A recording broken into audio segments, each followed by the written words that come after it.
नमूने में है बच्चों। बच्चों इससे पिछले लेक्चर में हम पढ़ रहे थे तत्पुरुष समास और तत्पुरुष समास के ही सूत्रों के बच्चों हम उसमें कर चुके थे। तत्पुरुष है द्विगुश्च द्वितीय श्रित्य अतीत पतित गता अत्यस्त प्राप्तापन्नई और तृतीय तत्कृथर्थीन गुणवचनेन, इन सूत्रों के बारे में हम पढ़ चुके हैं बच्चों। उससे आगे ही आज हम अगला सूत्र करेंगे तत्पुरुष समास का ही। यह सूत्र बच्चों तृतीय भक्ति करने वाला दूसरा सूत्र है। तृतीय भक्ति करने वाले कुल जो सूत्र हैं बच्चों वो दो ही हैं। एक तृतीय तत्कृत अर्थेन गुणवचनेन और दूसरा कर्तरी करने कृता बहुलम। एक सूत्र हम इसमें कर चुके हैं पहले। आज जो है ये दूसरा सूत्र करते हैं जो तृतीय भक्ति का ही है बच्चों। इसमें देखिए यहाँ सूत्र में ही देखिए लिखा हुआ है, स्पष्ट हो जाएगा बच्चों इसका अर्थ ही कर्तरी करने, अर्थात कर्ता में और कर्ण में। और कर्ता और कर्ण का जो है इनका कृता से तात्पर्य बच्चों यहाँ पर क्या कृदंत से है। देखिए कृता है कृदंत, बहुलम का अर्थ है बच्चों विकल्प से, विकल्प से। कर्तरी का अर्थ है बच्चों कर्ता और कर्ण करने का बच्चों कर्ण। अब देखिए यहाँ पे क्या है कर्ता और कर्ण, ये कैसे होने चाहिए तृतीय भक्ति वाले। उन तृतीय भक्ति वाले सुबंत का कृता अर्थात कृदंत सुबंत के साथ बहुलम विकल्प से कौन सा समास होता है तत्पुरुष, तत्पुरुष समास होता है। देखिए नीचे इसके देखते हैं, ये इसमें बच्चों और भी आपको स्पष्ट हो जाएगा। कर्तरी करणे च तृतीया अर्थात कर्ता और कर्ण कैसे होने चाहिए तृतीय भक्ति वाले। उनका कृदंतेन अर्थात कृदंत के साथ, बहुलम बहुलता से अर्थात विकल्प से, प्रागवत, प्रागवत अर्थात क्या मीनिंग है बच्चों इसका पहले की भांति, पहले की तरह ही समास होगा। पहले कौन सा समास हो रहा है बच्चों तत्पुरुष, तो इस सूत्र से भी कौन सा समास होगा तत्पुरुष।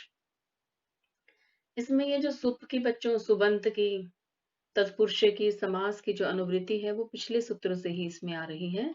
तो प्रागवत पहले की तरह ही इससे भी जो है समास होगा। किन का समास होगा कर्ता और कर्ण कैसे होने चाहिए तृतीय भक्ति वाले।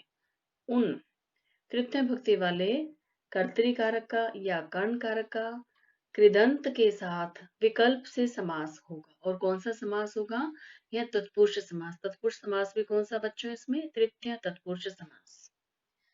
अब देखिए बच्चों इसमें आपका प्रश्न जो सामान्य रूप से बच्चों इसमें आ रहा होगा कि कर्ता तो प्रथमा भक्ति में होता है ज्यादातर। कर्ता जो भी हम वाक्य में प्रयोग करते हैं बच्चों उसमें क्या प्रथमा में उसका प्रयोग आता है। लेकिन यहाँ जो कर्ता है वो तृतीय वाला है, तो कैसे।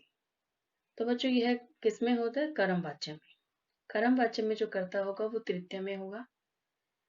कर्म वाच्य में ये कर्ता कर्ण क्या तृतीय में आते हैं। कर्ता कैसा होता है बच्चों ये अनुक्त कर्ता होता है। अनुक्त कर्ता होता है बच्चों। अनुक्त कर्ता से क्या तात्पर्य है, अर्थात इसको हम कर्ता मान सकते हैं। उक्त होता है जो कहा गया है, अनुक्त जो कहा नहीं गया, ऐसा कर्ता अनुक्त कर्ता जो कहा नहीं गया उसको हम, पर उसको हम क्या कर्ता मान सकते हैं, उसको हम कर्ता कह सकते हैं। जैसे देखिए कर्ता का उदाहरण यहाँ पहले ये दिया हुआ है, हरिणा तरातो, ये विग्रह है। और समास देखिए समस्त पद क्या बच्चों हरि तराते, ये उदाहरण है हरि तराते, हरि से रक्षा किया गया। तो यहाँ हरि को, हरि यहाँ पर क्या है बच्चों करता है। और इस पद में देखिए यहाँ हरिणा कौन सी भक्ति आ गई तृतीय। तो इस हरिणा तृतीय भक्ति वाले कर्तृवाचक बच्चों कर्तरी है, करता है, ये करता है तृतीय भक्ति वाला, इसका तरात है इस सुबंत के साथ समास हुआ। तरात क्या है बच्चों कृदंत है, इसके साथ ये समास हो गया, इसके साथ समास हुआ है तो क्या बन गया बच्चों हरि तरात है। इसमें देखिए जो उदाहरण दिया है बच्चों यहाँ पर देखिए सबसे पहले हरि तराते हैं, यह कर्ता का उदाहरण है। उसके बाद में नख भिन्न है, यह कर्ण का उदाहरण है। दो उदाहरण इसमें दिए हुए हैं। तो बच्चों इसमें जो यहाँ पर कंडीशन जो है वह क्या है, कर्ता और कर्ण दोनों, दोनों ही किस विभक्ति में होने चाहिए बच्चों तृतीय में।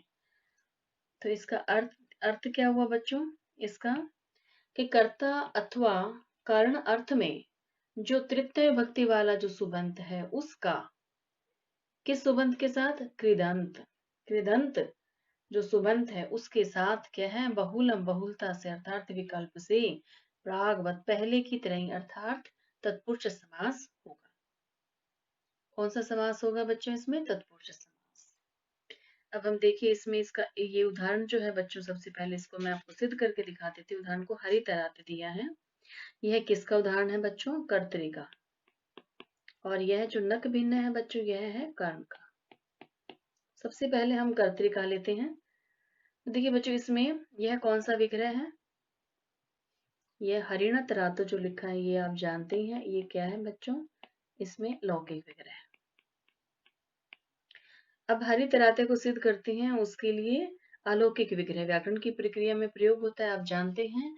तो इसका अलौकिक विग्रह क्या है, हरि टा। तृतीया भक्ति का एक वचन में कौन सा प्रत्यय होता है, टा। और इसमें यहाँ पे साथ में कृदंत त्राते, और इसका भी बच्चों हमने जो ये पद साथ में कौन सा, प्रथमा भक्ति का सु। अब यह है, अब इसका देखिए यह भी सामान्य नियम भी बच्चों आप जानते ही होंगे, कर्तृकर्णयों तृतीया, कर्ता और कर्म में तृतीया आती है। अनुक्त कर्म होने के कारण, अनुक्त कर्ता होने के कारण आप ये जानते हैं, ये सामान्य नियम है। तो यहाँ अब देखिए इसमें यह इसका मैंने बच्चों यहाँ विग्रह लिख दिया, हरि टा त्रातसु। अब आप इसमें देख ही रहे, हरि क्या है यहाँ पर, ये करता है। कर्ता कौन सा है, टा। टा अर्थात क्या है, तृतीय के एक वचन में प्रत्यय कौन सा बच्चों, टा होता है। हरि टा कौन सी है, तृतीय भक्ति है। देखिए इसका रूप ये रहा, हरिना। इसी प्रकार से त्रात सु का क्या है बच्चों, त्रातु। यह तो इसका अब कौन से सूत्र से बच्चों इसमें समास हुआ है, कर्तृकर्णे कृता बहुलम से। ये देखिए कर्तृकर्णे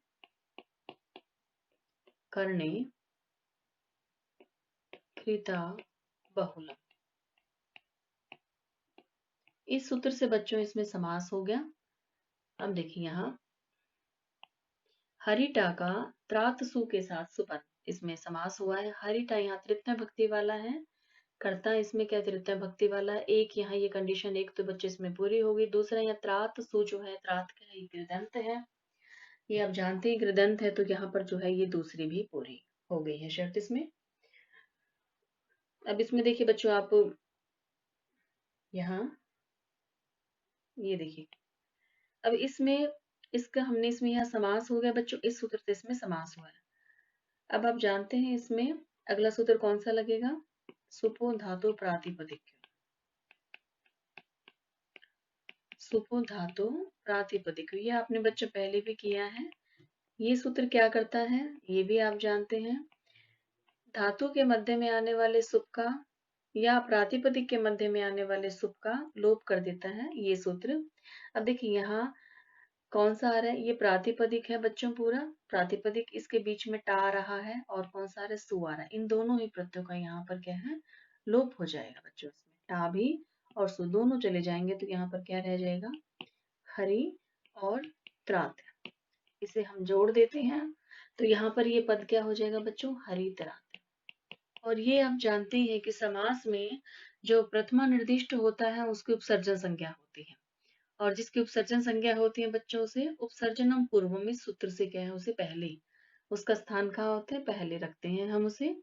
समास में ये बच्चों विशेषता है, नियम है बच्चों, एक ये है कि प्रथमा विभक्ति वाला जो शब्द होगा, जो प्रथमा निर्दिष्ट जो शब्द है जिसकी उपसर्जन संज्ञा हुई है, वह सबसे पहले रखा जाता है। यहाँ पर प्रथमा निर्दिष्टम जो है कौन है, हरि। भले ही यह तृतीय वाला हो लेकिन प्रथमा से निर्दिष्ट हुआ। अब देखिए इस प्रकार से हम आगे चतुर्थी का भी सूत्र पढ़ेंगे, उसमें भी चतुर्थी विभक्ति वाला ही माना जाएगा।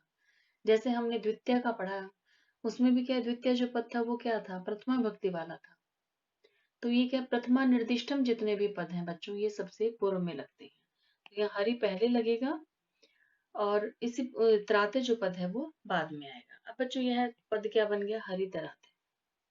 इसे एक साथ कर दीजिए, पद हो गया हरि तराते। अब देखिए इसमें हमने इसे सिद्ध क्या करना है, हरि तरात बना दिया बच्चों। इसमें विसर्गे जो हैं ये देखिए अब इसमें कैसे आएंगी, इसमें क्या अब हम लगाएंगे सु। कारण बच्चों जो भी प्रातिपदिक होता है उसके साथ में सु इत्यादि जो प्रत्यय हैं वो लगते ही हैं। यहाँ पर इसमें हमने सु लगाया है। अब देखिए सु को क्या होगा, ये भी हम पहले कर चुके हैं, कौन से सूत्र से आया है, सु। जैसे मैं आपको एक इसमें सिद्ध करके दिखा देती हूँ, बाकी सभी इसी प्रकार से बनेंगे। इसमें इससे क्या हो गया, इसमें ये सु प्रत्यय आ गया है। अब इस सु के देखिए यहाँ सु में जो ऊ है उसकी इत संज्ञा किस सूत्र से हो जाएगी? उपदेशे अज अनुनासिक। अनुनासिक इस सूत्र से बच्चों क्या हो गई है? इत संज्ञा हो गई किसकी? ये देखिए ये जो ऊ दिखाई दे रहा है आपको, इत संज्ञा हो जाती है, किसकी हो गई है? ऊ की। अब इसमें जिसकी इत संज्ञा होती है उसकी क्या है? तस्य लोप है। आप जानते ही हैं तस्य लोप है सूत्र से क्या हो जाएगा बच्चों? उसका लोप हो जाएगा। तो यहाँ पर अब क्या रह जाएगा? केवल स रह जाएगा बच्चों। और इस स को इसके बाद आगे सूत्र इसमें कौन सा लगेगा? स सजुषो रू। ये बच्चों इसमें जय है, ये आप पहले कर भी चुके हैं। स सजुषो रू अविभा समास में आप कर चुके हैं। इस सूत्र से बच्चों क्या हो जाएगा? स को रु आदेश हो जाएगा। यहाँ पर अब स को रु आदेश हो गया। इसमें भी देखिए जो ये उ आया है इसकी इस संज्ञा देखिए इसी सूत्र से होगी बच्चों, जैसे हमने पहले किया था। यही सूत्र लगेगा यहाँ पर। उपदेशी अजनुनासिक से इत संज्ञा हो जाएगी और फिर तस्य लोप से लोप हो जाएगा। इसमें से बचेगा क्या बच्चों? केवल र। और जब र बचेगा बच्चों तो इसको विसर्गे हो जाएंगी किससे? खरवसानियो विसर्जनीय सूत्र से। इस सूत्र से बच्चों इसको विसर्ग हो जाएगी। अब आप देखिए इसमें यहाँ ये पद जो है हरित राते था, यहाँ पर आकर के ये इसमें जुड़ जाएगा। हरित राते के साथ ये विसर्ग जुड़ देंगे बच्चों यहाँ पर। ये देखिए और यह पूरा पद क्या बन जाएगा फिर? हरित राते। ये इसमें मैंने आपको बच्चों एक पद इसमें सिद्ध करके दिखा दिया। इसी प्रकार से ही बाकी सभी उदाहरण भी सिद्ध होंगे। इसमें क्या है? सकार जो होता है उसको क्या है? पहले ऋतु किया है बच्चों हमने इसमें देखिए यहाँ, और फिर इसको ये ऋतु करने के बाद में इसको क्या है? यहाँ र किया है। रेफ जो है उसको फिर क्या है? विसर्ग का आदेश हुआ है। हरित इस प्रकार से ये बन गया है पद।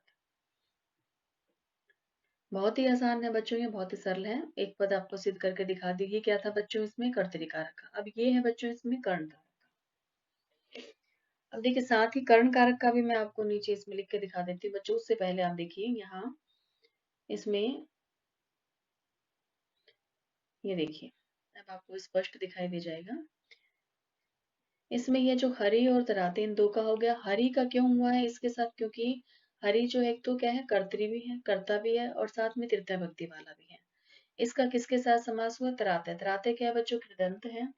आप जानते ही हैं त्रयी जमा कर। देखो कैसे बना है ये, इसको भी मैं आपको बता देती हूँ। इसमें है बच्चों त्रयी, साथ में है त प्रत्यय। रक्षण धातु है त्रयी, इसमें ये प्रत्यय लग गया। इससे शब्द क्या बन गया बच्चों? ये त्रात। तो इतरात क्या हो गया? क्योंकि इसमें ये क्या है? ये क्या है बच्चों? कृत प्रत्यय है। कृत प्रत्यय लगा है तो ये क्या हो गया? कृदंत हो गया बच्चों। अब ये कृदंत बन गया। और ये जो त्रात शब्द बच्चों किसमें है? ये पुल्लिंग है बच्चों। ये त्रात क्या है?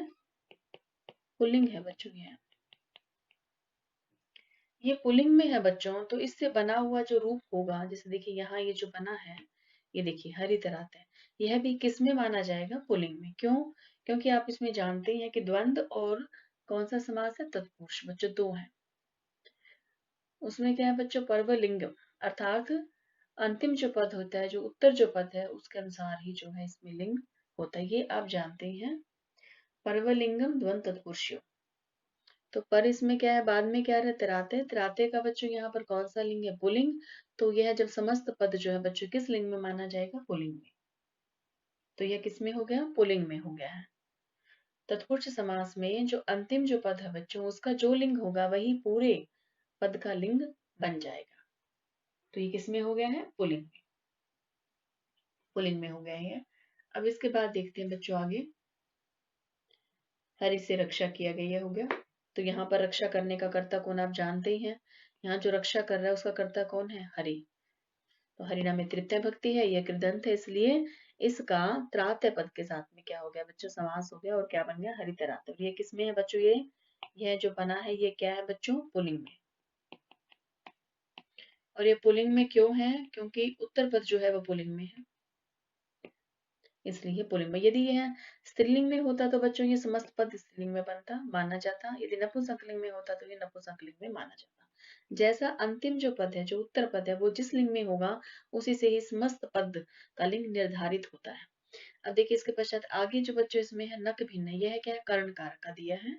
इसमें क्या है, नखैर भिन्न है, यह इसका लौकिक विग्रह है। यह क्या है बच्चों, इसमें लौकिक विग्रह है।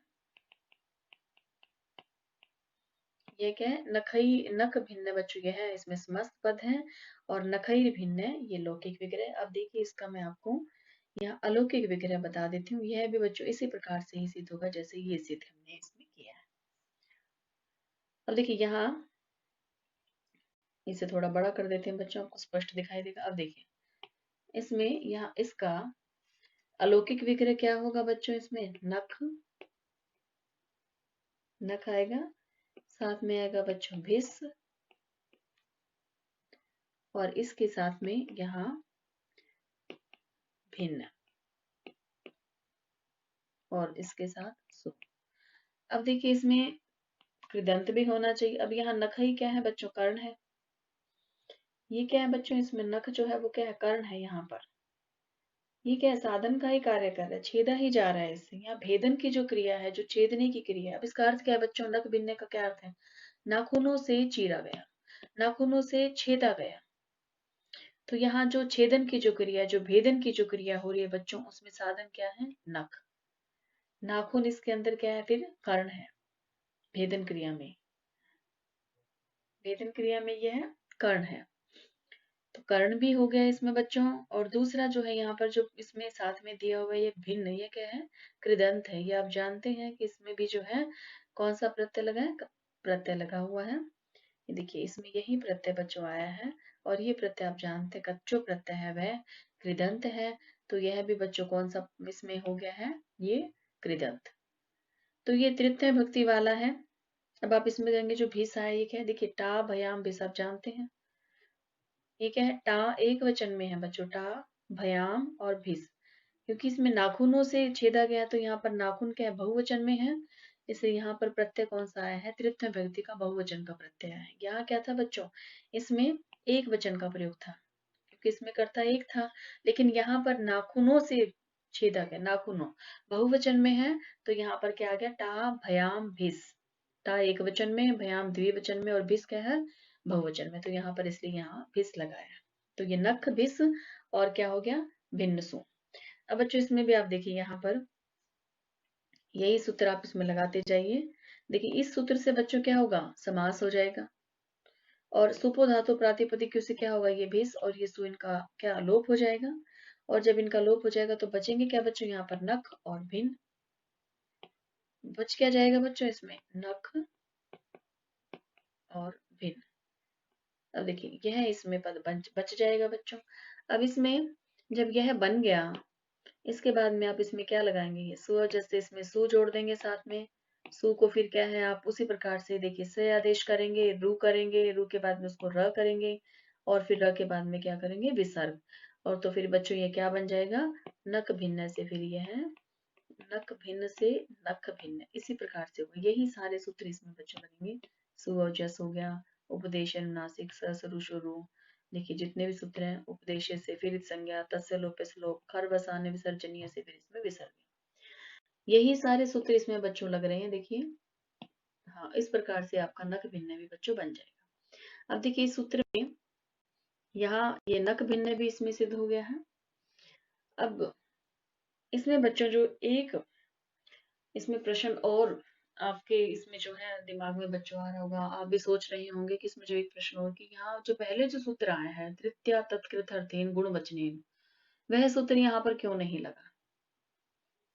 वह सूत्र भी तो तृतीय भक्ति वाले ही शब्दों के साथ था, तृतीय भक्ति वाले सुबंतों के साथ ही था। लेकिन बच्चों उसमें क्या है, वहां पर क्या था, इससे जो पूर्व का सूत्र है बच्चों, उसमें क्या था कि वहां पर क्या है, तृतीया का जो तृतीय विभक्ति वाला जो पद है, उसके अर्थ का वाचक होना चाहिए, उसके गुण का होना चाहिए, उसके कार्य का होना चाहिए, तो समास होगा। लेकिन यहाँ तो ऐसा नहीं है। देखिए यहाँ हरि तराता है, हरि के द्वारा रक्षा किया गया, हरि से रक्षा किया गया। अब यहाँ पर क्या है, हरि के द्वारा जो कार्य है वह तो उसके अर्थ को द्योतित नहीं कर रहा। तो यहाँ पूर्व सूत्र क्यों नहीं लगा बच्चों, तृतीय भक्ति करने वाला, क्योंकि तृतीय तो है यहाँ पर भी देखिए, लेकिन तृतीया के द्वारा जो कार्य नहीं किया गया है, यहाँ उसके जगह पर क्या है बच्चों, कृदंत आ गया। उसके स्थान पर क्या कृदंत है यहाँ तो। लेकिन इससे पूर्व के सूत्र में क्या था, कृदंत नहीं था, अपितु तृतीय भक्ति के द्वारा जो किया गया कार्य था उसका बच्चों यहाँ पर क्या है, यहाँ उसके स्थान पर क्या है, कृदंत है।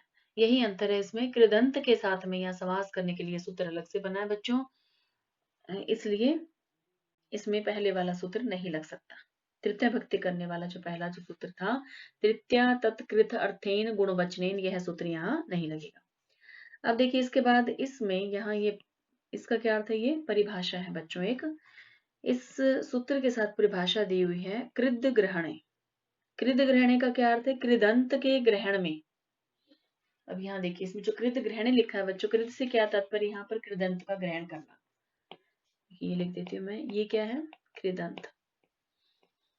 कृदंत के ग्रहण करने में देखिए आगे क्या है, इसमें कह रहे हैं गति कारक पूर्व स्यापी ग्रहणम।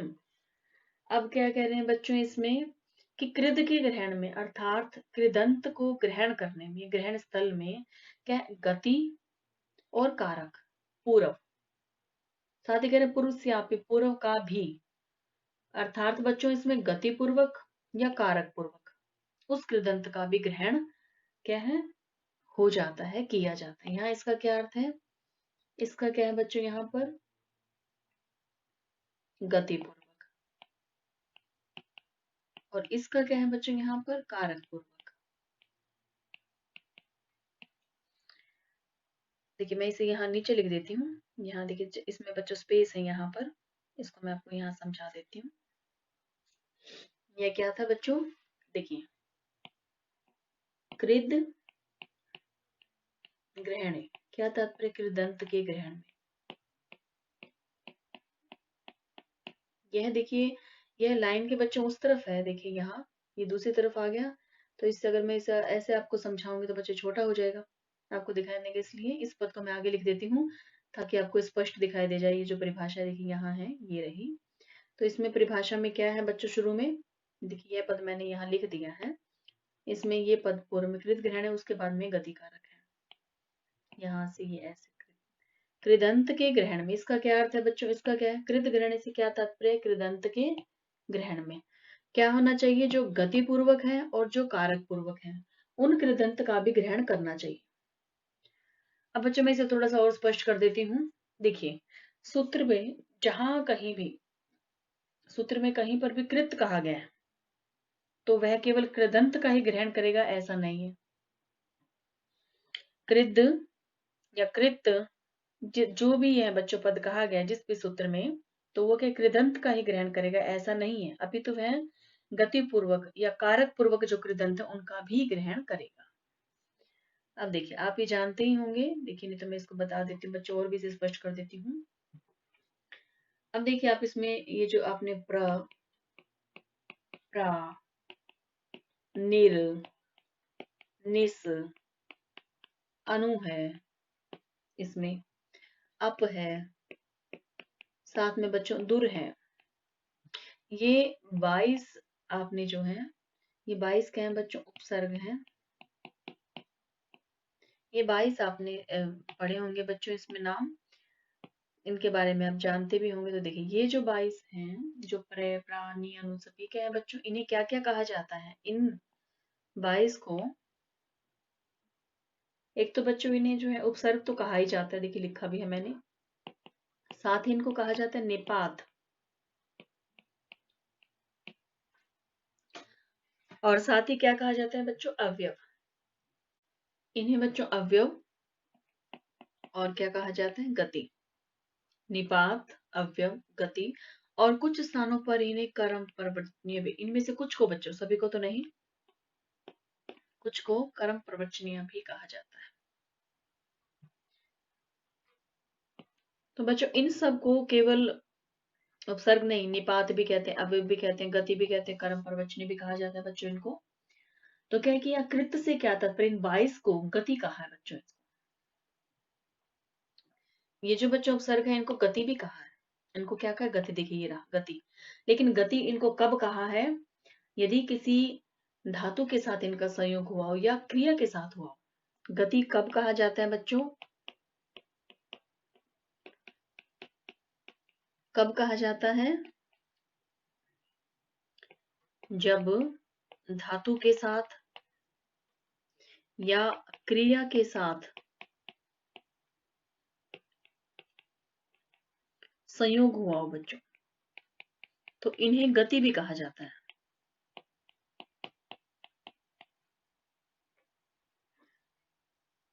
आपने देखो ये तो इसमें सुना भी होगा, उपसर्ग का क्रिया योग्य। क्रिया के योग में जो उपसर्ग आते हैं बच्चों, उसके तुरंत बाद का ही सूत्र है बच्चों गतिश्च, अर्थात उन्हें गति कहा जाता है। इसके लिए देखिए मैं आपको सूत्र भी बता देती हूँ बच्चों, इसमें क्या है, उपसर्गा क्रिया योगे, उपसर्गा क्रिया योगे, और इसके तुरंत बाद का ही सूत्र है बच्चों गतिश्च। अब देखिए इसका क्या अर्थ है, यहाँ इस सूत्र का है कि जो क्रिया के योग में होते हैं वो उनको क्या उपसर्ग कहा जाता है, गतिश्च, और उनको गति भी कहा जाता है। तो जो क्रिया के साथ जिनका संयोग हुआ, क्रिया के साथ जिनका योग हुआ, वो उपसर्ग होते हैं, उनको क्या कहा जाता है, गति भी कहा जाता है। तो बच्चों ये सब क्या है, गति भी कहे जाएंगे, गति भी कहे जाएंगे। तो यहाँ पर बच्चों इसका जो अर्थ है गति पूर्वक, अर्थात आप इसमें क्या मान सकते हैं, उपसर्ग पूर्वक भी इनको आप कह सकते हैं, उपसर्ग पूर्वक भी कह सकते हैं। देखिए इसके उदाहरण में यहाँ पर दिया नख निर्भिन्न, ये बच्चों देखिए इसमें जो उदाहरण है नख निर्भिन्न है। अब इसमें जो ये नख और भिन्न आप पहले कर भी चुके हैं, यहाँ पर देखिए निर है, इसमें यहाँ पर ये जो निर अव्यय आया है ये क्या, गति। अब इसमें जो निर आया है गति से पूर्व का क्या अर्थ है बच्चों, यहाँ पर इसमें जो ये निर जो उपसर्ग है ये गति संज्ञक है। और ये इसका कहने का क्या अर्थ है बच्चों, इसमें कि कृदंत के ग्रहण में, कृद के ग्रहण में गति पूर्वक और कारक पूर्वक का भी ग्रहण करना चाहिए। तो यहाँ पर ये इसमें नख और भिन्न के बीच में निर है, इसका भी ग्रहण करके यहाँ समास हो सकता है, इसका भी हम समास कर सकते हैं। यहाँ ये कहना चाह रहे हैं बच्चों इसमें कि कृत से कृदंत का ग्रहण होता है, लेकिन कृदंत भी कैसे, केवल कृदंत का ही नहीं होता, सूत्र में जहां पर भी कहीं पर कृत कहा गया है उससे जो है क्या है, कृदंत का ही ग्रहण नहीं होगा, अपितु गति पूर्वक और कारक पूर्वक भी जो कृदंत है बच्चों उनका ग्रहण होगा। यहाँ ये कहना चाह रहे हैं कि उस कृत का क्या है, केवल वह कृदंत का ही ग्रहण नहीं करेगा, केवल वह गति पूर्वक और कारक पूर्वक का भी ग्रहण करेगा वह कृत, इसका ये अर्थ है। और यहाँ पर अब देखिए बच्चों गति पूर्वक का उदाहरण दिया है, यहाँ पर एक गति पूर्वक उदाहरण दिया हुआ केवल, तो इसमें ये जो निर है बच्चों, ये नी है और ये र, देखिए साथ ये जो निर इसमें है भिन्न से पहले और नक के बाद में, ये निर क्या है, इसमें गति संज्ञक है, गति संज्ञा करने वाला। इसका कहने का अर्थ क्या है बच्चों, यहाँ परिभाषा जो ये दी है इसका केवल इतना ही अर्थ है कि गति पूर्वक और कारक पूर्वक जो कृदंत है उनका भी के इस कृदंत के साथ ग्रहण होगा, इसका भी समास हो सकता है, इसका समास भी इसमें हो जाएगा, यहाँ ये कहना चाह रहे हैं इस सूत्र में बच्चों। तो यहाँ पर देखिए इसके अंदर पद क्या है, इसमें इसमें क्या दिया मैं आपको यही दिखा देती हूँ, इसमें है बच्चों जो पद आया है इसमें, यहाँ नखई है। आप देखिए इसमें इसको अलग अलग करेंगे तो क्या हो जाएगा, नखई, और साथ में फिर उसके बाद क्या हो जाएगा बच्चों, इसमें निर, और उसके बाद में बच्चों इसमें पद हो जाएगा भिन्न। ये देखिए इससे पूर्व में भी देखिए बच्चों आपने यहाँ किया था, यहाँ क्या था, अब देखिए ये देखिए नखैर भिन्न था यह पद, अलग अलग करेंगे र के स्थान पर विसर्ग आ जाएंगे, नखई भिन्न हो जाएगा। अब यहाँ देखिए इसमें मैंने आपको समझाने के लिए बच्चों ये अलग अलग कर दिया, थोड़ा सा और स्पष्ट हो जाएगा आपको। इसमें यह जो पद था ये क्या है, नख, अर्थात ये नखई से है बच्चों, उसके बाद में निर अवयव है और भिन्न है, समस्त पद बनेगा तो नख निर भिन्न बनेगा बच्चों। इसका आप लौकिक विग्रह करेंगे तो नखई निर भिन्न, इस तरह से बच्चों की निर मैंने आपको अलग से समझाने के लिए, इसमें स्पष्ट करने के लिए अलग से लिख दिया है, नखई निर भिन्न। तो यह जो निर है बच्चों, यह इसमें क्या है, ये जो निर आया है ये क्या है इसमें बच्चों, गति संज्ञक है बच्चों, यह क्या है, गति संज्ञक है निर, यही इसमें बच्चों गति कहा गया है, इसका केवल इतना ही अर्थ है। तो बच्चों यह है तृतीय विभक्ति करने वाला दूसरा सूत्र हमने कर लिया है। इसके बाद हम चलते हैं इससे आगे अगले सूत्र पर। ये देखिए इसके बाद बच्चों जो आगे सूत्र आ रहा है यह सूत्र चतुर्थी विभक्ति करने वाला, चतुर्थी विभक्ति का सूत्र है बच्चों। इसमें अब देखिए यहाँ इसमें है बच्चों चतुर्थी तदार्थ बलि हित सुख रक्षितई। बहुत ही सरल सूत्र है और चतुर्थी विभक्ति का सूत्र एक ही है बच्चों, जैसे तृतीय के दो थे तो चतुर्थी का एक ही है।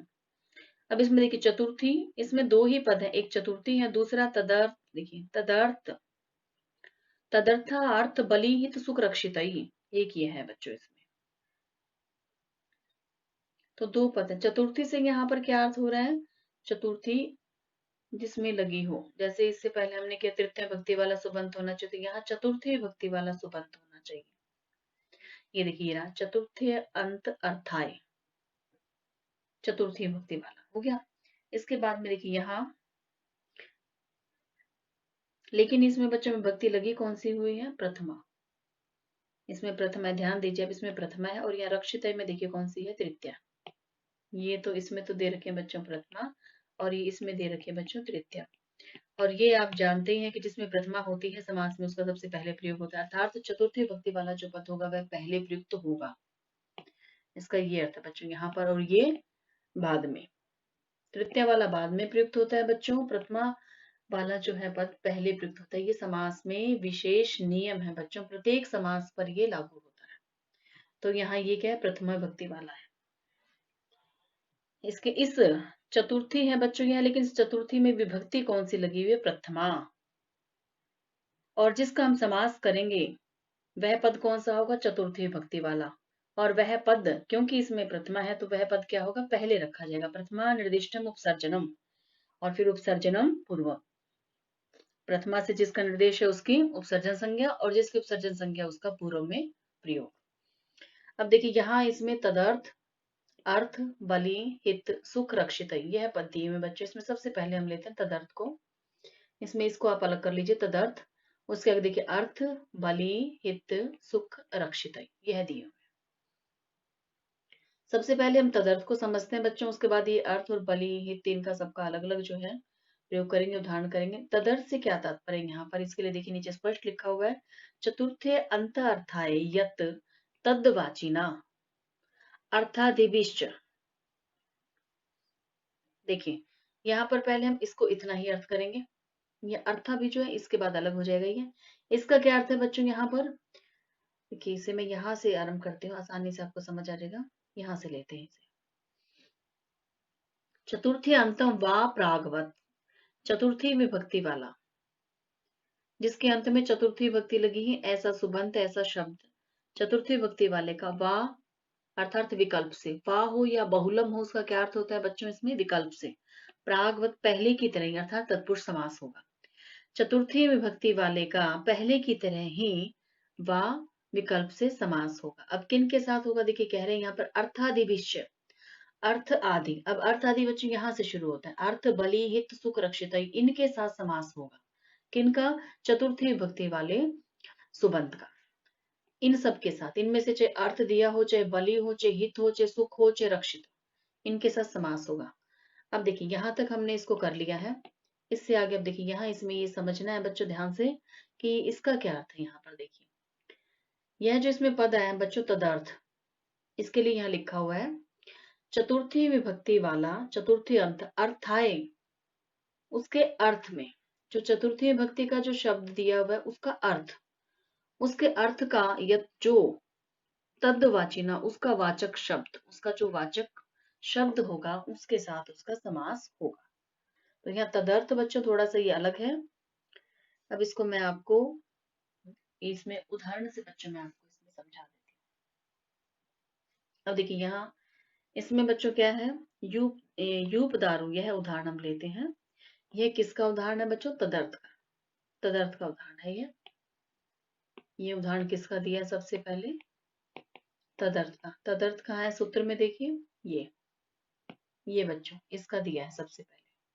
चतुर्थी विभक्ति का होता है सबके साथ समास, लेकिन सबके साथ अर्थ आदि जितने भी लिखे हैं, लेकिन उससे पहले देखिए तदर्थ के साथ होता है। तदर्थ क्या है, उसी के ही अर्थ का वाचक जो शब्द होना चाहिए। अब इसके लिए यहाँ ये उदाहरण दिया है यूप दारू, और साथ में बच्चों इसमें लिखना है तदर्थेन प्रकृति विकृति भाव, आगे क्या दिया एविष्ट, यहाँ उसी अर्थ से होना चाहिए। यहाँ ये कहना चाह रहे हैं बच्चों इसमें उसी अर्थ का वाचक होना चाहिए। अब देखिए आपको मैं इस उदाहरण से समझा देती हूँ ताकि आगे का भी बच्चों आपको सरलता से समझ आ जाएगा। फिर यूप दारू हम इसे लेते हैं सबसे पहले, तदर्थ का उदाहरण है। देखिए पद है बच्चों इसमें यूप दारू, ये समस्त पद है, ये उदाहरण है। किसका उदाहरण है बच्चों? ये तदर्थ का। इसका लौकिक विग्रह क्या है बच्चों? यूपाय दारू, ये इसका लौकिक विग्रह। देखिए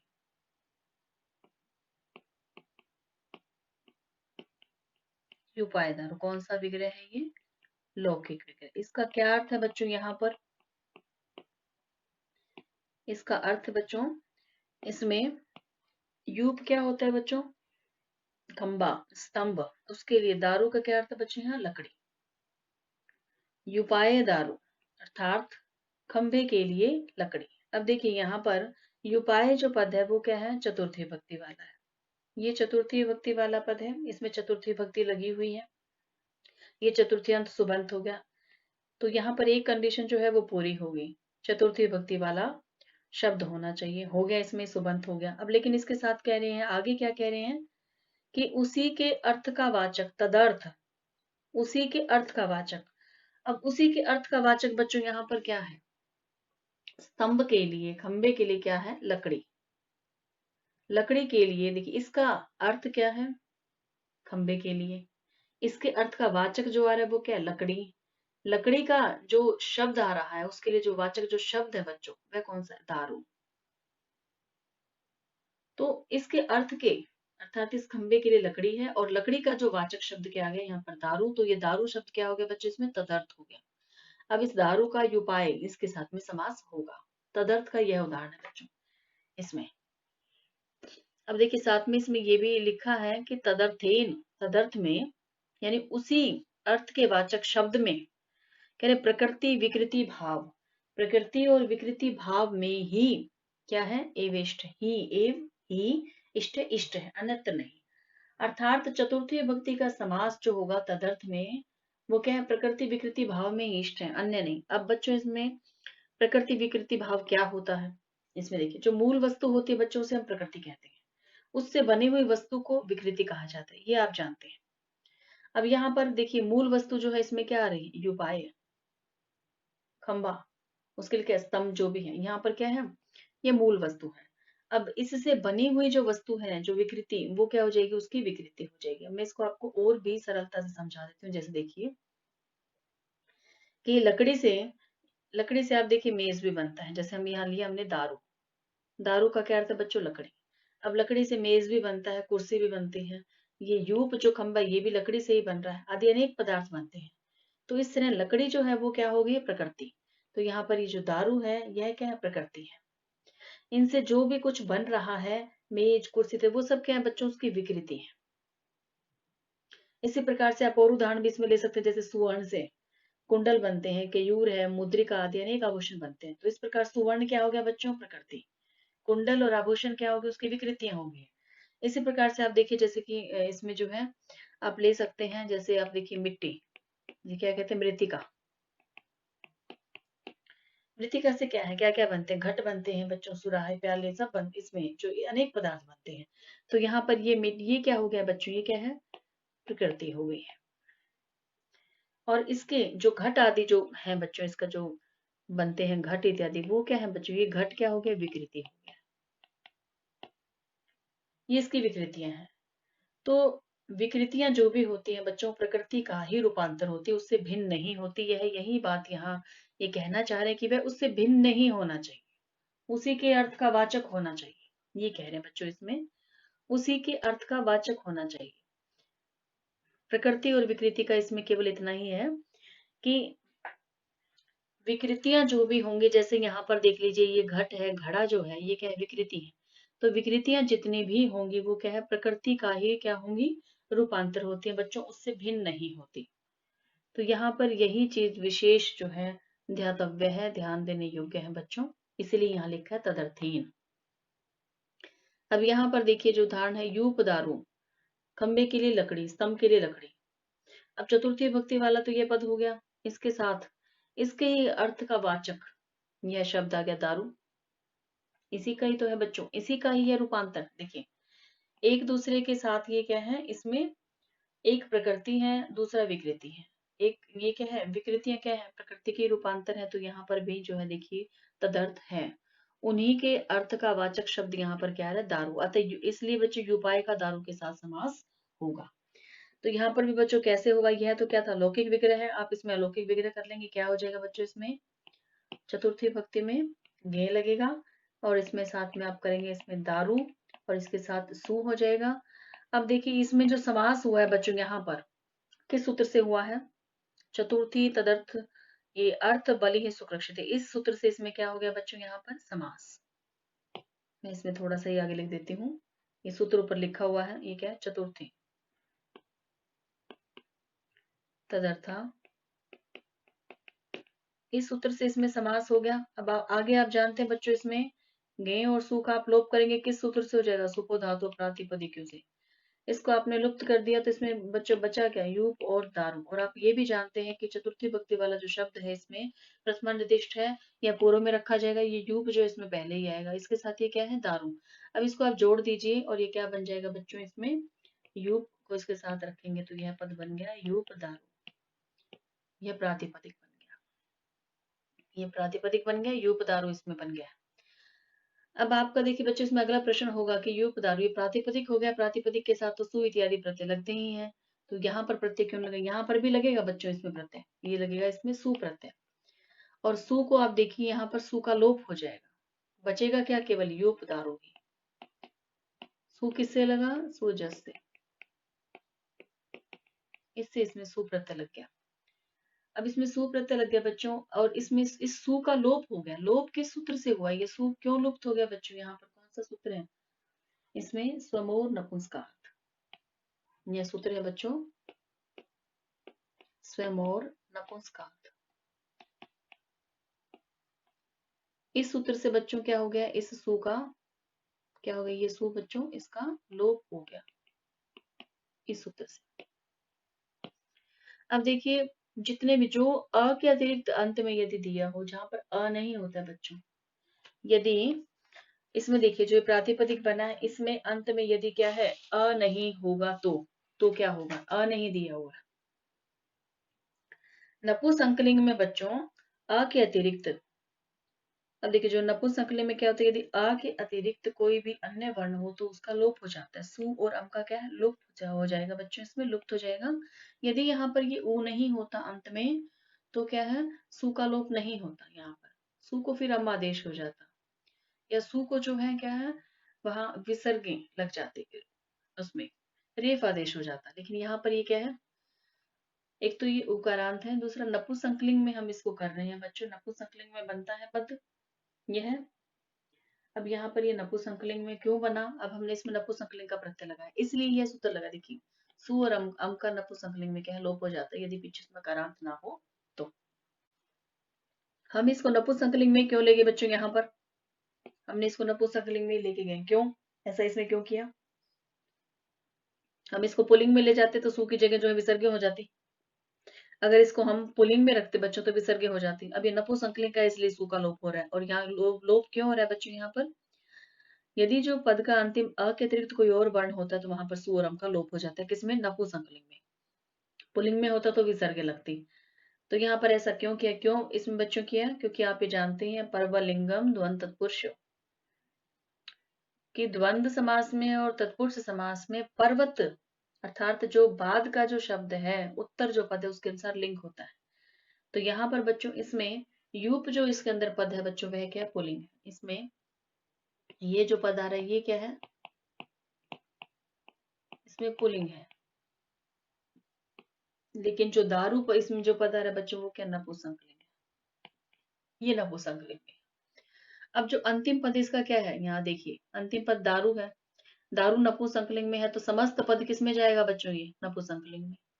इसलिए यहाँ पर ये हमने सु जो किया वो नपुंसकलिंग वाला लगाया, तो यहाँ पर इसलिए इसका लोप हो गया और बचा क्या बच्चों इसमें, केवल यूप दारू। और ये क्या बन गया अब, नपुंसकलिंग। क्योंकि अंतिम जो पद है इसका उत्तर पद दारू क्या है, नपुंसकलिंग में है। युक्त भले ही पुल्लिंग में हो, लेकिन जब समस्त पद बनेगा बच्चों तो वह अंतिम जो पद है, जो उत्तर पद है, उसके अनुसार ही बनेगा। उसका जो लिंग होगा वही समस्त पद का लिंग बन जाएगा। तो यहाँ पर युप दारू किसमें है बच्चों, नपुंसकलिंग में। ये इसका प्रयोग होगा युप दारू का। अब इसमें और देखते हैं, यह था बच्चों इसके तदर्थ का उदाहरण, तदर्थ का था ये। अब इसके बाद देखते हैं आगे, ये आपको समझ आ गया होगा इसमें, क्योंकि ये लकड़ी का वाचक था। युपाय दारू लकड़ी के वाचक है, खंभा इसके लिए प्रयुक्त हुआ था, तो ये क्या तदर्थ में हुआ है, उसी के अर्थ का वाचक यहाँ पर पद प्रयुक्त किया, इसलिए इन दोनों का समास हो गया। अब इसके बाद आगे देखते हैं बच्चों, यहाँ क्या है। अब देखिए यहाँ पर कह रहे हैं तेनेह न रंधनाय स्थाली। अब यहाँ पर कह रहे हैं कि अब ये रंधनाय स्थाली जो है इसका समास नहीं हुआ है, तो क्यों नहीं हुआ, इसका कारण क्या है बच्चों, यहाँ पर इसका समास क्यों नहीं हुआ। अब देखिए रंधनाय स्थाली जो इसका क्या अर्थ होता है बच्चों, इसका पकाने के लिए कोई बर्तन। रंधनाय का क्या अर्थ है, पकाने के लिए, स्थाली पकाने के लिए जो बर्तन जो प्रयोग किया जा रहा है बच्चों, वह इसका अर्थ है। अब यहाँ पर क्या है, पकाने के लिए, ये जो इसमें पद आ रहा है स्थाली, ये पद आया है, ये क्या बच्चों, इसमें प्रकृति विकृति भाव नहीं है यहाँ पर, इसलिए देखिए यहाँ विशेष रूप से डाला गया प्रकृति विकृति भाव होना चाहिए, लेकिन यहाँ तो नहीं है। किसमें, रंधनाय स्थाली, इस पद में नहीं है बच्चों यहाँ पर, क्योंकि यहाँ पर प्रकृति विकृति भाव नहीं है, तो इसलिए इसका इसके साथ समास नहीं हुआ।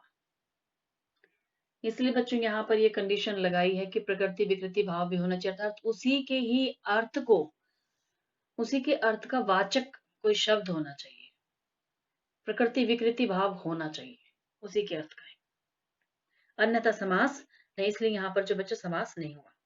आगे देखिए इसके बाद कह रहे हैं अर्थेन नित्य समासो विशेष लिंगता चेती वक्तव्य।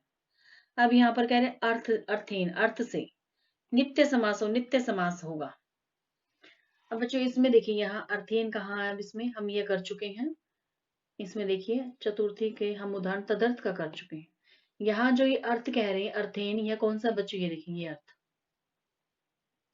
अब कह रहे हैं कि अर्थेन अर्थ से क्या होगा, नित्य समास हो, नित्य समास होगा। देखिए अभी इसमें ऊपर का क्या कहा था बच्चों, विकल्प से होगा, समास विकल्प से होगा, लेकिन किनके साथ नित्य होगा, अर्थ से। अब देखिए यहां से, इससे शुरू हो जाएगा यहाँ तक कि नित्य समास होगा।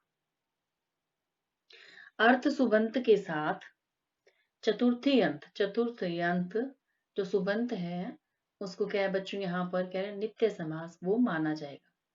इस समास का लिंग फिर कैसे होगा बच्चों, विशेष्य के अनुसार ही इसका लिंग समझना चाहिए। देखिए यहाँ लिख रहे हैं विशेष्य, विशेष्य के अनुसार लिंगता चेती वक्तव्यम, इसके लिंग को मानना चाहिए। जो विशेष्य का लिंग होगा वही विशेषण का लिंग बनेगा। यहाँ ये कह रहे हैं, देखिए इसको समझते हैं बच्चों, और इसको उदाहरण से समझते हैं। इसका उदाहरण दिया द्विजा अर्थ है सुप, यह इसमें उदाहरण है बच्चों, द्विजा अर्थ है सुप है। अब कह रहे हैं कि नित्य समास होगा। अब देखिए बच्चों इसमें सबसे पहले तो आपको ये भी स्मरण होगा नित्य समास क्या होता है। अविभाज्य समास हमने पढ़ा है, आप जानते हैं अविभाज्य समास क्या नित्य है। नित्य समास में क्या होता है, विग्रह ही नहीं होता। नित्य समास के दो ही विशेष बच्चों इसमें नियम है, दो ही आपने इसमें ध्यान रखने योग्य जो बातें हैं। नंबर एक, जो नित्य समास होता है उसमें क्या है, विग्रह नहीं होता। नित्य समास में विग्रह नहीं होता, ये आप जानते हैं। ठीक है, मैं इसे यहाँ कर देती हूँ, यहाँ लिख देती हूँ। नित्य जो समास होता है बच्चों उसमें क्या है, एक तो विग्रह होता ही नहीं, नंबर एक विग्रह नहीं होता, और यदि विग्रह होता है,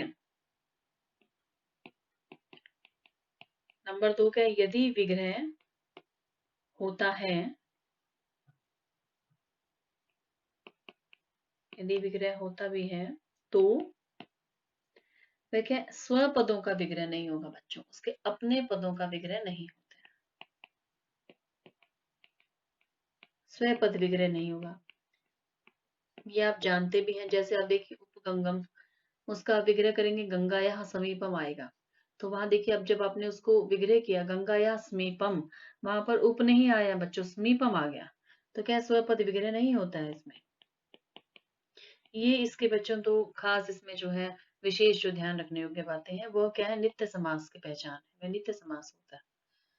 तो अभी इसमें देखिए कह रहे हैं कि अर्थहीन अर्थ से नित्य समास माना जाएगा और विशेष्य का जो लिंग होगा वही इसमें समस्त पद का लिंग बनेगा। इसके उदाहरण से हम समझते हैं। सबसे पहले है द्विजा अर्थ है सूपे।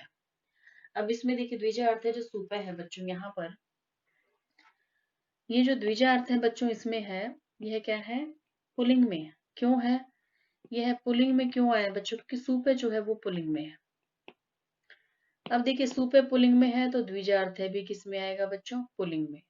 जैसा विशेष्य वैसा विशेषण, यहाँ ये कहना चाह रहे हैं। दूसरा देखिए इसी प्रकार से यहाँ देखिए द्विजा अर्थ यवागु। अब इसमें द्विजा अर्थ क्या है, स्त्रीलिंग है बच्चों, यह क्या है, स्त्रीलिंग में है। तो यवागु भी क्या है बच्चों, ये भी स्त्रीलिंग में है। देखिए अब दोनों एक जैसे हैं। इसी प्रकार से द्विजा अर्थम नपुंसकलिंग में, पय नपुंसकलिंग में, नपुंसकलिंग में है बच्चों, इसलिए यह भी क्या है, नपुंसकलिंग में आए हैं। इसी प्रकार से आप देखिए आगे जो इसमें भूत बलि आ रहा है बच्चों, यह क्या है, भूत बलि। इसमें बलि शब्द कैसा है बच्चों, बलि जो है वो पुल्लिंग है, तो फिर भूत शब्द भी क्या है बच्चों, इसमें पुल्लिंग। इसी प्रकार से आप देखिए गोहितम। अब गोहितम जो इसमें शब्द है बच्चों, ये नपुंसकलिंग है। आप देखिए हितम जो है पद, ये हितम जो है वह नपुंसकलिंग है, इसलिए यहाँ पर गो क्या है, नपुंसकलिंग आ गया। इससे आगे देखिए आप, इसके बाद गो सुखम है। देखिए सुखम, इसमें विरक्षितम, ये क्या नपुंसकलिंग है, ये भी नपुंसकलिंग है। तो इनके साथ देखिए गो भी क्या है बच्चों, ये नपुंसकलिंग में है। ये जितने भी उदाहरण है देखिए इसमें विशेषण विशेष्य दोनों में लिंग एक जैसा है। तो कह रहे हैं कि जो विशेष्य का लिंग होगा वही विशेषण का। यवागु स्त्रीलिंग में है तो ये द्विजार्थ भी स्त्रीलिंग में आएगा। इससे पूर्व में देखिए यहाँ पर द्विजार्थ पुल्लिंग में है, क्योंकि इसके साथ सूप है जो आया वह पुल्लिंग में है। सूप है पुल्लिंग में है तो द्विजार्थ भी पुल्लिंग में होगा। तो जैसा विशेष्य होगा वैसा ही उसका बच्चों विशेषण बनेगा। यहाँ इसमें ये कहना चाह रहे हैं, जैसा विशेषण होगा वैसा ही क्या बन जाएगा उसका, जैसा विशेष्य होगा वैसा ही विशेषण, यानी कि दोनों में ही लिंग एक जैसा रहेगा। अब देखिए इसमें जो यहाँ इसको और भी क्लियर कर लेते हैं बच्चों। अर्थहीन जो यह पद इसमें दिया है, अर्थहीन अर्थात अर्थ आदि शब्दों से, जितने भी अर्थ आदि शब्द कौन से हैं, यहाँ देखिए अर्थ बलि हित सुख रक्षित, जितने पद हैं देखिए इसमें ये अर्थ, एक अर्थ है, दूसरा बलि है, तीसरा बच्चे इसमें हित है, चौथा क्या है सुख, उसके बाद रक्षित है क्या पांचवा। अब ये इसमें अर्थ से लेकर के और रक्षित तक जितने भी ये पांच जो शब्द हैं बच्चों, अर्थेन, इसका कहने का अर्थ क्या, अर्थ आदि शब्दों से, उसमें ये सारे शब्द ही बच्चों गिने जाएंगे। इनसे नित्य समास होगा, विशेष्य लिंगता विशेषण के रूप में प्रयुक्त होगा, जिसका विशेषण होगा उसी लिंग में ही वो बनेगा, ये कहना चाह रहे हैं इसमें बच्चों यहाँ पर। और समास भी कैसा होगा, नित्य समास होगा।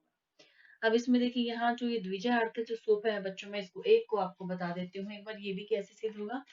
ये भी पूर्व के भांति ही होगा बच्चों, जैसे हमने पहले किया बिल्कुल उसी प्रकार से इसमें भी होगा। अब आप देखिए इसमें ये विशेष्य के अनुसार होगा लिंग बच्चों, ये तो आप जानते ही हैं इसमें कि पहले भी तो यही आ रहा है बच्चों, देखिए पीछे भी तो तत्पुरुष समास जो भी है उसका क्या, पर्व लिंगम द्वंद तत्पुरुषों, वही लिंग होता है जो उत्तर पद का हुआ करता है। अब यहाँ पर देखिए इसमें इसमें विशेषण विशेष्य, बस इतना ही अंतर है, इसमें विशेष्य के अकॉर्डिंग लिंग इसमें कर दिया है, यही इसमें है बच्चों। क्योंकि यहाँ पर वो जो पर्व लिंगम वाला जो नियम है वो बच्चों यहाँ पर नहीं आ रहा, इसलिए इसमें ये नियम यहाँ पर किया है। कैसे, अब देखिए उत्तर पद यदि जो भी शब्द यदि वो पुल्लिंग है तो समास को पुल्लिंग में प्रयुक्त होना चाहिए, यही इसमें कहा जाए। लेकिन ये जो वार्तिक आया है, वार्तिक कौन सा है, ये इस वार्तिक से बच्चों, जो ये वार्तिक आया इससे क्या हो गया, उसका निषेध हो गया।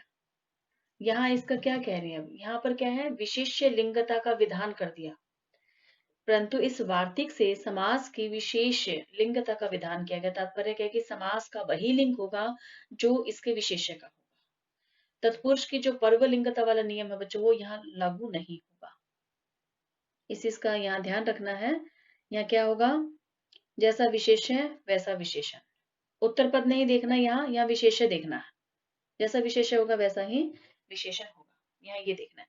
तो अब हम इसमें देखिए द्विजा अर्थ है, मैं आपको इसमें एक आपको स्पष्ट करके दिखा देती हूँ बच्चों द्विजा अर्थ का। यहाँ देखिए द्विजा अर्थ का मैं यहाँ पर आपको अलौकिक विग्रह कर रही हूँ। द्विज गे चतुर्थी भक्ति का है तो गे लग जाएगा, अर्थ और सु। अब यहाँ पर ये हो गया बच्चों इसमें, और इस वार्तिक से अब जानते हैं यहाँ पर वार्तिक की सहायता से क्या होगा इसमें, इस वार्तिक के द्वारा यहाँ हम क्या करेंगे, नित्य समास करेंगे, वार्तिक की सहायता से ही होगा। सूत्र क्या है बच्चों, चतुर्थी तदर्थ बलि सुरक्षित है। अब बच्चों देखिए यहाँ समास हमने किया, उसके बाद में हम क्या करेंगे, इनका दोनों जो सुप है इनका क्या कर देंगे हम, लोप कर देंगे। दोनों इनका क्या है, लुप्त हो जाएंगे, गे और सु चले जाएंगे। बचेगा क्या बच्चों यहाँ पर, द्विज और अर्थ। यहाँ बच गया। जब आप इसको एक साथ करेंगे बच्चों स्वर्ण दीर्घ होकर के ये पद क्या बन जाएगा, यह बन जाएगा बच्चों द्विजा अर्थ। यही पद था। और उसके बाद में देखिए आगे द्विजा अर्थ, आगे क्या बनाया बच्चों, ये आप कर लेंगे। द्विजा अर्थ से द्विजा अर्थ कैसे बनाया है, इससे पिछले सूत्र में मैं आपको बता चुकी हूँ कि आपने इसमें क्या करना है, सु जैसे सु लगाएंगे और सु के फिर ऊ की जो संज्ञा उसका लोप हो जाएगा, और फिर उसको जो बच्चों से शुरू से उसको रुत्व आदेश होगा, और उस से को जब रू आदेश हो जाएगा तो उसमें रू में भी हम ऊ की इत संज्ञा कर लेंगे और फिर उसका लोप कर देंगे, वहां बचेगा केवल र, और र को फिर खरवसान्य विसर्जनीय सूत्र से क्या है उसको विसर्ग हो जाएंगे, और फिर ये बन जाएगा बच्चों द्विजार्थ है। ये पहले मैं ऊपर आपको समझा चुकी हूँ बच्चों, इसे पूर्व के सूत्र में पूरी प्रक्रिया देखिए, यहाँ ये हमने किया हुआ है, ये देखिए ये यही बच्चों इसमें ये देखिए सारा मैंने ये सूत्र जो लगाए हुए बच्चों, विसर्ग कैसे बनी है, सु से कैसे विसर्ग हुई है, इस प्रकार से इसमें ये विसर्गें लग जाएंगी द्विजार्थ में, जब आप इसमें जो है सु को साथ में ही इसमें प्रत्यय को जोड़ेंगे तो क्या हो जाएगा बच्चों ये द्विजार्थ। अब द्विजार्थ में आप देखिए इसमें सु को हमने विसर्ग क्यों किए बच्चों इसको, क्योंकि क्या था हमने किसमें बनाया, पुल्लिंग में। देखिए यहाँ ये किसमें रूप है बच्चों, पुल्लिंग में, ये पुल्लिंग में है द्विजार्थ का, तो पुल्लिंग में है तो यहाँ पर क्या है बच्चों इसका, इसलिए ये पुल्लिंग वाला ही हमने इसमें लगाया है, और सु को फिर क्या हो गया इसमें विसर्गी हो गई। यदि नपुंसकलिंग का लगाते तो सु को या तो अम आदेश होता या फिर उसका लुप्त हो जाता, पुल्लिंग में क्या है विसर्गे हो जाते, तो पुल्लिंग का हमने इसमें रूप बनाया है। अब देखिए बच्चों इसमें हमने द्विज के अर्थ सु लिख लिया, साथ ही बच्चों इसका जो आप देखेंगे यहाँ पर इसका विग्रह किया हुआ द्विजा अर्थ सु पे ही लिखा है। जब हम इसका अलौकिक विग्रह हमने कर लिया, लौकिक विग्रह करेंगे तो बच्चों तो उसमें क्या होगा, आपने यहाँ पर ये भी ध्यान रखना। देखिए इसका अलौकिक विग्रह मैंने ये किया, देखिए यहाँ ये लिखा है, ये कौन सा है बच्चों इसका अलौकिक विग्रह, ये इसका लौकिक विग्रह करेंगे तो बच्चों इसमें थोड़ा सा क्या ध्यान रखना है, लौकिक विग्रह करते हुए इसका क्या हो जाएगा, देखिए द्विजा अर्थ सुप है, वहां पर क्या हो जाएगा अयम लगेगा, पुलिंग में हमने क्या लगाना है विग्रह में अयम, जैसे देखिए था ये द्विजा अर्थ सुप है, इसका कर मैं यही आपको करके दिखा देती हूँ, तो इसमें क्या लग जाएगा बच्चों यहाँ पर द्विजाय, द्विजाय लग पुलिंग में है तो क्या हो जाएगा बच्चों पुलिंग में अयम, और उसके बाद में क्या आ जाएगा अर्थ, इस तरह से बच्चों इसका बनेगा द्विजाय अयम अर्थ है। जब हम देखिए स्त्रीलिंग में करेंगे तो इसका क्या हो जाएगा, इसका हो जाएगा बच्चों द्विजाय इयम अर्थ, इयम अर्थ, और इसका बच्चों नपुंसकलिंग में करेंगे तो हम क्या बन जाएगा इसका द्विजाय इदम अर्थम, इस तरह से बच्चों इसका जो विग्रह लौकिक विग्रह बनेगा। क्या क्यों बनेगा बच्चों ऐसे, क्योंकि स्त्रीलिंग में है ये नपुंसकलिंग में है, तो पुल्लिंग में अयम लग जाएगा, इसमें इयम लगेगा बच्चों बीच में, द्विजाय इयम अर्था, इसमें द्विजाय इदम अर्थम, इस तरह से बच्चों इसका लौकिक विग्रह बनेगा, लिंग के अनुसार यहाँ पर ये लौकिक विग्रह बनेगा। तो ये जो मैं आपको जो नीचे दिखा रही थी बच्चों इसका लौकिक विग्रह, वो मैंने कहाँ लिख दिया, ऊपर लिख दिया अब लौकिक विग्रह भी, उसमें भी क्या है पुल्लिंग में होगा तो क्या लग जाएगा अयम, स्त्रीलिंग में होगा तो इयम, नपुंसकलिंग में होगा तो बच्चों इदम।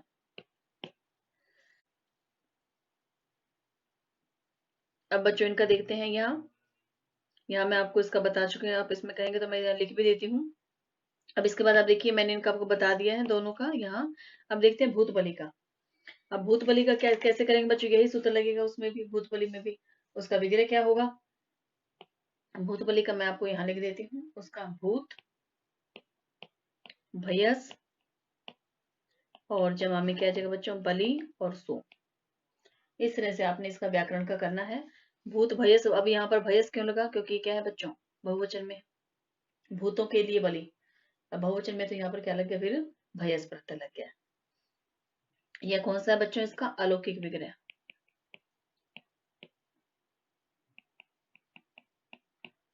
अलौकिक विग्रह है यह भी बच्चों इसी प्रकार से आप इसको सिद्ध कर लेंगे। इसमें भी भयस का और सु का लोप हो जाएगा, बचेगा क्या बच्चों, इसमें भूत बलि। और जब ये भूत बलि बच जाएगा तो उसमें फिर आप क्या करेंगे, सु प्रत्यय लगाएंगे और सु को फिर उसी प्रकार से विसर्ग अंत में बना लेंगे। सु को जो है स से फिर उसको र आदेश रुत हो जाएगा, और रू से फिर उसके ऊ की संज्ञा लोप करके बच्चों आप र से विसर्ग हो जाएंगे, तो क्या बन जाएगा, भूत बलि। इनका लोप हो जाएगा, तो बहुत ही सरल है, भूत भयस बलिसु। और इसका जो लौकिक जो विग्रह होगा वो क्या होगा बच्चों, लौकिक विग्रह भी मैं लिख देती हूँ यहीं पर। उसका क्या होगा, भूतेभ्यो बलि। ये बनेगा बच्चों, ये कौन सा है, लौकिक विग्रह।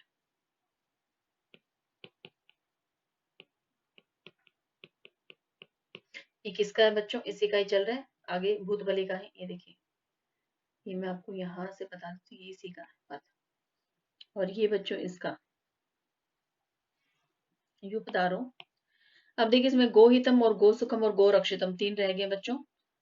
इसको मैं आपको यहाँ नीचे इनका लिख देती हूँ। सबसे पहले हम लेते हैं इसमें पद गोहितम।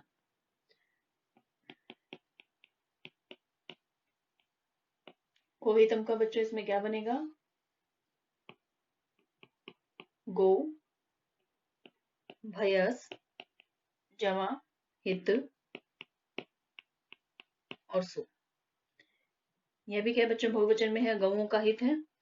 ये कौन सा बच्चों इसका विग्रह, यहाँ मैं स्पष्ट थोड़ा सा उसमें बच्चों सूक्ष्म में लिख देती हूँ, इसको आप ऐसे कर लेना। ये क्या है, अ से क्या हो जाएगा इसमें अलौकिक, और बी से क्या हो जाएगा बच्चों इसका विग्रह, अलौकिक विग्रह की। अब मैं आपको लौकिक विग्रह बता देती हूँ यहाँ पर इसका, ये थोड़ा संक्षेप में लिख दिया मैंने।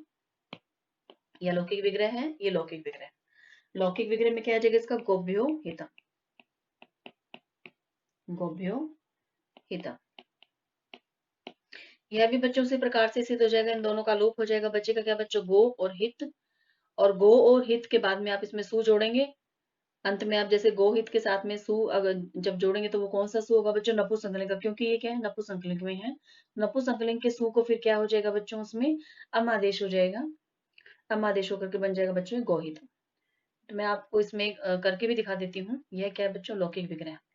अब देखिए, आप इसमें गोहित तक तो बना लेंगे बच्चों, यहाँ गो और उसके साथ में आप हित यहाँ तक बना लेंगे। इसके बाद में आपको दिखा देती हूँ, जब ये गोहित बन जाएगा आपका, इन दोनों का आप लोप करेंगे, बचेगा केवल गो और हित। उसके बाद देखिए, आप गोहित में आपने सु इसमें जोड़ा, और सु क्या है बच्चों, इसमें क्या आदेश हो जाएगा, अमादेश। अमादेश जो इसमें होगा उससे क्या बन जाएगा, गोहित और जमा में अम, और फिर पूर्ण रूप होकर के बच्चों इसमें बन जाएगा गोहितम। ये ऐसे बनेगा बच्चों। अब आप इसमें ये सोचने की कैसे बना है इसका इसका मैं आपको सूत्र भी बता देती हूँ। यहाँ तो ये बच्चों सु जैसे जैसे सु लगाते ही हैं उसी प्रकार से किया है। इसमें सु जैसे जो आप लगा लेंगे, यही सूत्र से प्रत्यय लगते हैं। उसके बाद में देखिए, आपको आगे इसमें जो सूत्र आ रहा है, अब इसमें क्या किया है बच्चों, आगे इसमें अम आदेश जो हमने किया है, इसमें किससे किया है, अतोम है, आप जानते हैं। ये तो अतोम से क्या हो जाएगा, अमादेश हो जाएगा। अमादेश होने के बाद में हम कौन सा सूत्र लगाएंगे बच्चों, इसमें अमी पूर्व है, अमी पूर्व से क्या हो जाएगा, इसमें पूर्वादेश हो जाएगा। यहाँ इस प्रकार से फिर क्या बन जाएगा बच्चों, इसमें आपका गोहितम। इस प्रकार से ऐसे ही बन जाएगा। ऐसे ही बच्चों आगे वाले बनेंगे जो शब्द इसमें और है, वो भी क्या हो जाएंगे, इसमें इसी प्रकार से सिद्ध होंगे, गोहितम जैसे बना है। अब मैं आपको जो है उनका भी मैं आपको यहाँ लिख के दिखा देती हूँ बच्चों, अलौकिक विग्रह भी और लौकिक भी। नीचे तो बच्चों इसमें आगे का अगला सूत्र आ गया, देखते हैं यहाँ जगह है तो यहाँ है बच्चों, मैं यहाँ लिख देती हूँ, इसमें यहाँ लिख देते हैं। देखिए, ये अगला कौन सा था बच्चों इसमें उदाहरण, जो हम ये तो कर चुके हैं, गोहितम। इसी प्रकार से बच्चों गोसुखम गोरक्षितम, मैं आपको इसमें गोसुखम और गोरक्षितम का और बता देती हूँ बच्चों। गोसुखम है और एक पद है बच्चों इसमें गौरक्षितम। इसका बच्चों इसमें क्या बनेगा, देखिए इसमें भी आ जाएगा गोरक्षितम में भी, और साथ में कौन सा था हमारा, गोसुखम। इसमें बनेगा बच्चों गो भयस, प्लस में बच्चों इसमें हो जाएगा सुख, और यहाँ पर क्या जुड़ जाएगा इसके साथ, सु। ये इसमें आप बढ़ा सकते हैं, इसके साथ क्या हो जाएगा, ये सुख। ये हो गया बच्चों एक तो सुख, और ये हो जाएगा सु। यहाँ से गो भैंस, ये कौन सा है बच्चों, अलौकिक विग्रह। अब इसका जो लौकिक विग्रह है बच्चों वो क्या है, इसमें गोभ्यम, इसमें आ जाएगा बच्चों गोभ्य, विसर्ग लगेंगे, गोभ्य सुख। ये है बच्चों इसमें गौओं का सुख। अब देखते हैं गोरक्षितम में कैसे है, गो भयस जमा रक्षित, और इसके साथ बच्चों क्या आ जाएगा, सु। यह कौन सा है, इसका अलौकिक विग्रह है बच्चों ये। अब लौकिक जो विग्रह है वो कौन सा है, गोभ्यो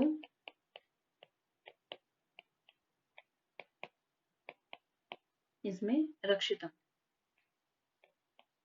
ये है बच्चों इसका गोभ्यो रक्षितम। तो बच्चों ये है क्या था आपके इसमें, अब ये मैंने आपको इसमें सारा लिख के दिखा दिया है, ये इसका विग्रह कर दिया। ये बच्चों इसमें लौकिक विग्रह है, और ये जो है इसमें अलौकिक विग्रह। तो बच्चों आपने इसी प्रकार से इनके रूप भी आप इसमें सिद्ध कर लेंगे, जैसे ऊपर भी मैंने आपको बताया है, बहुत ही सरल है। इसी प्रकार से ये आप इसमें जो है, ये देखिए कहाँ मैंने इसमें किया है, ये देखिए ये जो मैंने बच्चों इसमें किया हुआ है, यही सूत्र इसमें सेम लगेंगे, और इस सूत्र से जो है आपका ये भी जो है बन जाएगा, इसमें सिद्ध हो जाएंगे। इसमें बस ये अंतिम उदाहरण था बच्चों, इसमें देखिए आप यहाँ ये गौ रक्षितम तक ही जो है इसके उदाहरण है, इसके बाद बच्चों इसमें और नहीं है, गौ रक्षितम तक ही लास्ट इसका उदाहरण था जो हमने इसमें किया है अभी। बहुत ही सरल है बच्चों, ये सारा मैंने इसमें आपको सिद्ध करके दिखा दिया है। और अब इसमें देखिए यह जो थे दो जो उदाहरण और लिखे हैं हमने, गो सुखम का, और लिखा है बच्चों हमने गो रक्षितम का। तो ये दोनों ही उदाहरण भी इसी प्रकार से सिद्ध हो जाएंगे, जैसे मैंने आपको गो हितम जो है इसमें सिद्ध करके दिखाया है बच्चों, वैसे ही होगा उसी प्रकार से। बहुत ही सरल है, नपुंसकलिंग में बनेंगे, नपुंसकलिंग में वही है बच्चों, सु को अमादेश हो जाएगा, अमादेश होगा तो पीछे देखिए अमम इसमें लग जाएगा, जहां पर भी पीछे हम दिखाई देते समझ लीजिए वो क्या है, नपुंसकलिंग का है। ये देखिए यह क्या है बच्चों, इसमें यह भी नपुंसकलिंग का ही है, देखिए गोहितम।